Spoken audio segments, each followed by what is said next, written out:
My terms were not what they expected.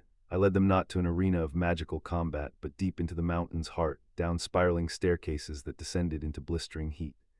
The air grew thick with the scent of coal smoke, hot iron, and something else, the metallic tang of their own sweat. We arrived in my personal forge, a vast cavern where the rhythmic clang of my enchanted hammer was the only music I had heard for years. Heat washed over us in suffocating waves, making the sweat bead on their brows and cling to their shirts. I watched Kael's gaze sweep over the racks of weapons I had forged, each blade and axe head humming with a sliver of my own indomitable power. "The challenge is simple," I announced, my voice easily carrying over the roar of the fire pit. "You will help me forge a new blade. You will haul the ore from the deep veins, you will work the bellows until your lungs burn, and you will quench the steel in your own sweat if you must. You will match my strength and my endurance from dusk until dawn." Kael scoffed, wiping a forearm across his damp brow. "A blacksmith's work. We came here to fight a witch, not to be your apprentices." I turned, my own body already slick with a light sheen of perspiration, and picked up a massive ingot of raw star iron as if it were a loaf of bread. "My magic is useless against you, and yours is useless against me, so we will compete with this."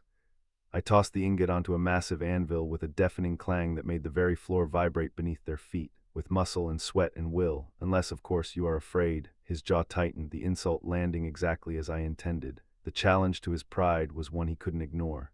"Fine." It was Rorik who spoke next, his voice a low baritone that seemed to absorb the forge's heat rather than fight it. "We accept." Throughout the long night, the contest unfolded. It became a grueling dance of strained muscles and forced, intimate proximity. To move the heavy crucible of molten metal, we had to stand shoulder to shoulder, my bare arm brushing against Kael's, his skin shockingly hot and solid. I felt the coiled tension in him, a raw, kinetic power he held in check.